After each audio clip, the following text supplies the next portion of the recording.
Siema, tu wahacz. Kia EV9 wygląda specyficznie, ale nie to zwróciło moją największą uwagę w tym samochodzie, ponieważ na jego pokładzie znaleźć można naprawdę sporo takich ciekawych, niestandardowych rozwiązań, między innymi o nich powiem na filmie, ogólnie też przedstawię, z czym mamy do czynienia w przypadku tego naprawdę dużego elektryka.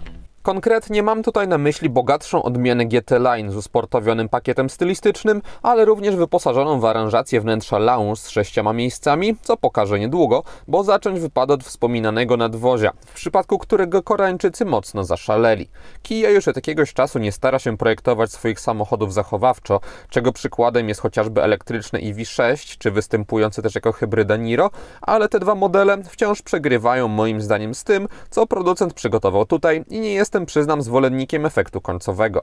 To znaczy, rozumiem ideę, że Kia, tworząc model, który będzie jej największym SUV-em i na pewnie dłuższy czas flagowym elektrykiem, chciała go wyróżnić, ale jest on moim zdaniem zbyt specyficzny jak na swoją klasę, bo jego design, a zwłaszcza przód, pasowałby lepiej w mniejszym modelu, a nie reprezentacyjnym drogowym gigancie mającym 501 cm długości i 198 cm szerokości. Chociaż też przyznam, że im dłużej z EV9 miałem bliską styczność, tym bardziej przekonywałem się do jego nadwozia, to znaczy wciąż nie uważam go za takie uniwersalnie ładne, ale zdecydowanie mające to coś i intrygujące. Jeśli ktoś jednak szuka auta, którym wyróżni się na ulicy, to testowany model będzie do tego idealny, bo masa osób się za nim oglądała w trakcie testu. GT Line z zewnątrz ma inny projekt grilla z przodu z większą ilością ciemnych elementów oraz felgi mające 21 cali, które w tym aucie wcale nie wydają się być optycznie jakieś duże. Matowy lakier kosztuje aż 15 000 złotych ekstra, zwykłe metaliki są za 3500. Projekt wnętrza testowanej Kii jest bardziej standardowy niż nadwozie tego modelu, co nie jest moim zdaniem niczym złym, bo oparta o poziome linie deska rozdzielcza wygląda bardzo ładnie i nie jest nudna, a panel z ekranami jest dobrze wkomponowany w otoczenie. Gorzej prezentuje się dolna część kokpitu, gdzie mamy mało wyrafinowaną, jeśli chodzi o kształt, monotonną, szarą bryłę. Na podłodze jest też przestrzeń, gdzie można sobie coś położyć, co jest praktyczne, no ale jak na tę klasę samochodu, ten obszar mógłby wyglądać ciekawiej. Na tym tunelu spotkać można jedno z ciekawych rozwiązań, o których wspominałem na wstępie. Mamy tutaj strefę ładowania, 12V, 2 USB, to jest standard, ale to USB może albo tylko ładować urządzenia, albo też przesyłać dane i można się pomiędzy tymi trybami przełączać. Niby drobiazg, ale wygodny i w innych samochodach się jeszcze z czymś takim nie spotkałem. Fajnym rozwiązaniem jest też czytnik linii papilarnych na tunelu środkowym, dzięki któremu można w szybki sposób zidentyfikować kierowcę i wtedy załadują się jego ustawienia. Jeśli ktoś korzysta z samochodów kilka osób, no to jest to kolejna nieoczywista, ale przydatna rzecz. Mamy też w standardzie w każdej z wersji cyfrowe lusterko wewnętrzne przekazujące obraz dodatkowej kamery z tyłu, które można przełączyć też na zwykłe. Każda z tych opcji ma swoje zalety i wady, to znaczy rozwiązanie elektroniczne pozwala dostrzec więcej, bo pole widzenia nie jest ograniczane przez tylne słupki, też w ciemnościach lepiej widać, zwłaszcza, że mamy tutaj do czynienia z kamerą dobrej jakości, odporną na kontrastowe warunki. Z drugiej strony zwykłe lusterko jest znacznie lepsze, jeśli chodzi o wywnioskowanie odległości, np. podczas zmiany pasa i przede wszystkim parkowania, bo wtedy kamera jest mniej lub bardziej bezużyteczna. Jest to przyjemny dodatek, tak samo jak obrazy z kamer w bocznych lusterkach pojawiające się po wrzuceniu w kierunkowskazu na zegarach, co ogranicza znacznie ryzyko przeoczenia czegoś w martwym polu. Do EV9 zamówić można też boczne lusterka zastąpione kamerami, kosztuje to 6500 złotych ekstra i w testowanym egzemplarzu się niestety one nie znalazły. Jest za to pełna elektryka foteli, ich podgrzewanie oraz wentylacja. W standardzie w GT Line dochodzi też masaż, gdzie nie ma zbyt wielu trybów, ale za to może się masować nie tylko oparcie, ale również siedzisko. Są też funkcje dodatkowe, które mają poprawiać kondycję naszego ciała w dłuższych podróżach. Fotele oferują też możliwość odpalenia trybu komfortowego i to jest ich najbardziej spektakularna funkcja, w którym po naciśnięciu jednego przycisku rozkładają się one do pozycji wypoczynkowej. Wysuwa się też podnóżek i muszę przyznać, że naprawdę wygodnie się wtedy w nich siedzi podczas oczekiwania na kogoś albo oczekiwania na ładowarce. Zdecydowanie wolałbym w takiej zrelaksowanej pozycji to robić. Tym bardziej, że dostajemy tutaj świetne, mięciutkie zagłówki. Fotele ogólnie są dosyć też miękkie, takie typowo przeznaczone do relaksujących podróży i z tego zadania wywiązują się bez zarzutu. Wyprofilowanie można sobie regulować, ponieważ mamy elektrycznie pompowane boczki. Brakuje mi tylko tutaj dłuższego siedziska, ale przy obecności tego podnóżka zdaję sobie sprawę, że dodanie regulacji długości siedziska mogłoby być problematyczne. Z tyłu testowany egzemplarz doinwestowany został kwotą 7000 zł za wspominany pakiet lounge, który powoduje, że z tyłu mamy dwa miejsca i są one nie tylko przesuwane przód-tył, ale też obrotowe, więc można dzięki temu różnie aranżować wnętrze i mieć na przykład fotele skierowane na zewnątrz albo do środka. W tym ostatnim przypadku miejsca na nogi specjalnie dużo tam osoby siedzące mieć nie będą, ale wciąż sama możliwość takiej zmiany jest unikatowa i jeszcze w żadnym innym modelu się z tym nie spotkałem. Dodatkowo na plus wypada fakt, że ogarnianie tej przestrzeni jest łatwe, bo drugim rzędem można poruszać bez większej siły, a fotele w trzecim rzędzie są całkowicie elektryczne. Z kolei mając fotele w drugim rzędzie normalnie ustawione, można liczyć na istnie królewskie warunki z ogromnym zapasem miejsca na nogi, a miejsca 5 i 6 są tutaj w pełni używalne. W drugim rzędzie wysunąć można mały stolik. Tylna kanapa może mieć też dwa fotele komfortowe z możliwością rozkładania w stylu tych z przodu i kosztuje to 9000 zł ekstra.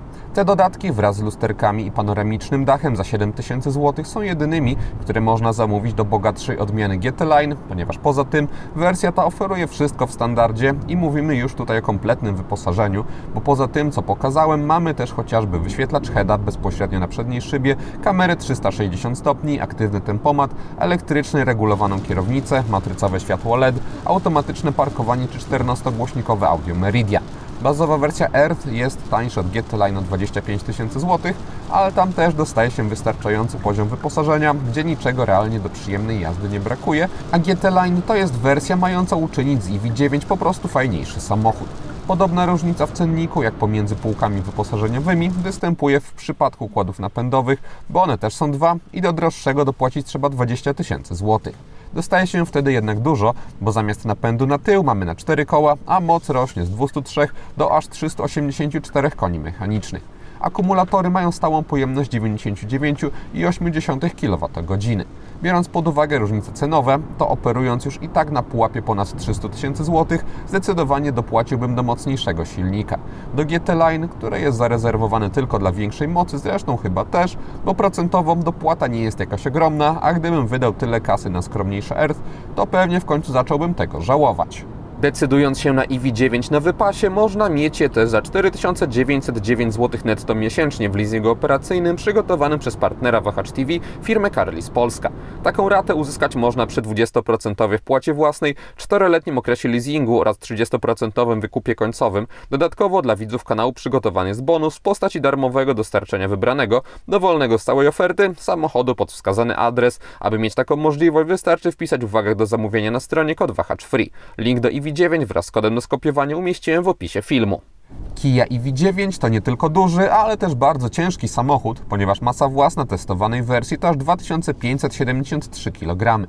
Silniki elektryczne mają zatem co tutaj rozpędzać i przyznam, że jak się wciśnie gaz do oporu w trybie sportowym, to tej masy specjalnie się nie czuje, bo auto brutalnie wyrywa do przodu. Ze względu na miękkie zawieszenie i wysokie nadwozie nurkuje też wtedy do tyłu, co jeszcze potęguje wrażenia podczas przyspieszania i jest ogólnie naprawdę fajnie. Masę czuje się tutaj jednak już po rozpędzeniu, zwłaszcza podczas hamowania, i to skłaniało mnie do zachowania rozsądku za kierownicą. Sprint od 0 do setki wygląda tutaj tak.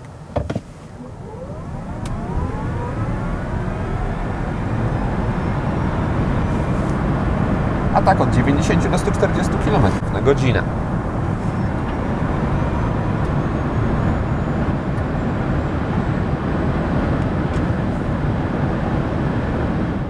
W trybie sportowym pedał gazu jest wyczulony, a dodając do tego natychmiastową i powtarzalną reakcję samochodów elektrycznych na przyspieszanie, to sport nie jest dobrym pomysłem na co dzień.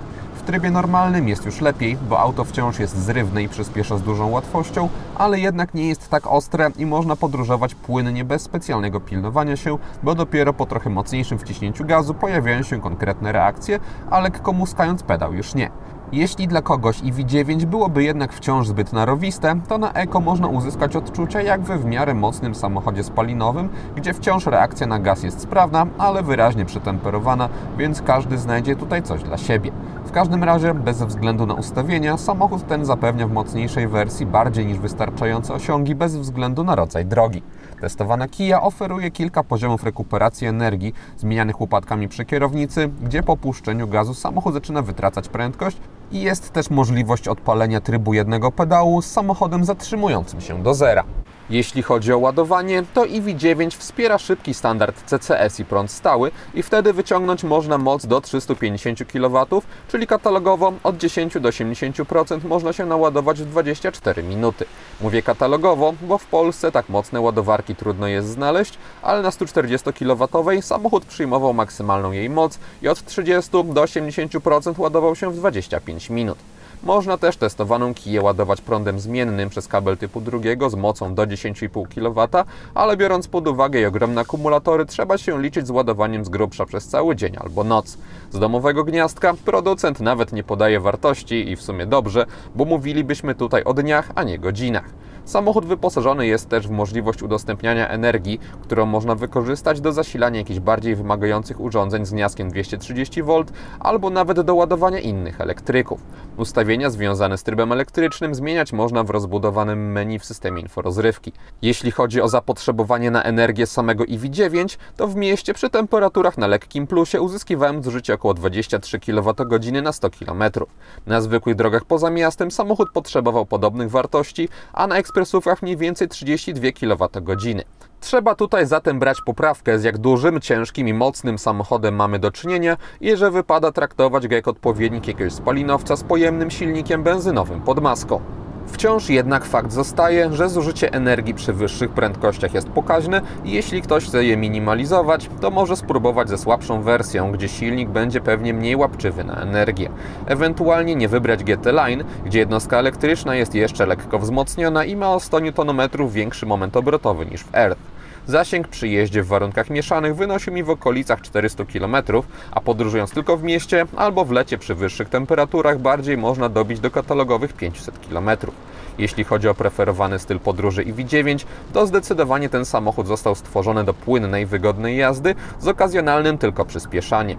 Nie tylko masa mnie do tego skłaniała, ale również zawieszenie, które jest miękkie i bardzo dobrze tłumi nierówności, ale też wyraźnie wychyla nadwozie w zakrętach w bujający sposób.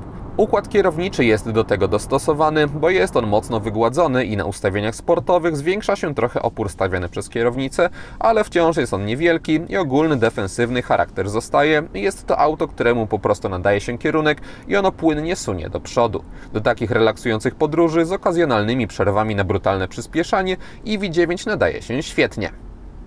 Elektroniczne zegary zyskały nową szatę graficzną, ale pozostała po staremu ich funkcjonalność, co oznacza, że nie jest ona duża, ponieważ tylko na środku można modyfikować informacje, sprawdzać parametry dotyczące jazdy, działania układu elektrycznego, nawigacji, ale bez możliwości umieszczenia mapy i to by było właściwie na tyle. Dostęp do tych najważniejszych rzeczy jest czytelny i okej, no ale szału nie ma, jeśli chodzi o to, co te zegary oferują. Obsługa samochodu z kierownicy jest standardowa dla Kii i jej starszych modeli, co oznacza, że tutaj mamy rolkę oraz przycisk do sterowania komputerem na zegarach. Tutaj obsługuje się tempomat. Z prawej strony jest sterowanie systemem audio, telefonem, jest też programowalny przycisk do jakiegoś skrótu. Jest to moim zdaniem wzorowe pod kątem ergonomii. Na dole kierownicy mamy przyciski do zmiany trybów jazdy albo wyboru terenu, po którym będziemy się poruszać. Co ważne, pojawia się tutaj tryb indywidualny, więc nie jesteśmy już skazani na te przygotowane przez Kię. Przycisk ulubiony przypisać można do różnych funkcji, ich lista jest długa. Moją uwagę najbardziej przykuł tryb rozmowy z pasażerami z tyłu, ponieważ wtedy po naciśnięciu tego przycisku nasz głos jest wychwytywany i przekazywany poprzez tylne głośniki, aby pasażerowie z tyłu mogli nas lepiej słyszeć i to faktycznie w kamerze tego nie da się uchwycić, ale naprawdę słyszę ten pogłos i to, że mój głos jest powielany przez tylne głośniki. Za kierownicą mamy joystick będący zastępstwem tradycyjnej dźwigni zmiany biegów. Jest on ergonomicznie zaprojektowany. Mamy też tutaj przycisk do odpalania i gaszenia silnika. Po chwili przyzwyczajenia nie jest to moim zdaniem mniej wygodne niż gdyby był on ulokowany na przykład tutaj. W EV9 Kia postanowiła umieścić panel klimatyzacji na dodatkowym ekranie, ale na szczęście wszystkie najważniejsze funkcje pozostały w formie fizycznej, to znaczy zmiana temperatury dla obu stref, zmiana kierunku nawiewu czy też siły nawiewu. Do tego służą wygodne przełączniki i bardzo sobie chwalę tego typu podejście. Te bardziej zaawansowane operacje można dokonywać przy pomocy ekranu, który ma wygodnie zaprojektowany interfejs, ale jest kiepsko umiejscowiony, ponieważ gdy się jedzie i patrzy na niego z perspektywy kierowcy, no to kierownica idealnie go wręcz zasłania, więc trzeba się wychylać, aby jego całość dostrzec. Nie jest to jakiś wielki problem, ale nie jest to też rozsądna lokalizacja. System inforozrywki też ma nową szatę graficzną, ale w jego przypadku modyfikacją uległ również interfejs, ponieważ zamiast listy skrótów, teraz te skróty są większe i dzięki temu jest ich trochę mniej na poszczególnym ekranie, ale można sobie modyfikować w łatwy sposób ich kolejność, więc jest to bardzo wygodne rozwiązanie. Dzięki temu na przykład bardziej taki wielofunkcyjny ekran domowy można sobie tutaj umieścić. Gdy się wejdzie już wewnątrz jakiś moduł, to też jest możliwość podziału tego ekranu, więc dobre rozwiązania z poprzednich wersji tego systemu zostały tutaj zachowane. Całość działa szybko.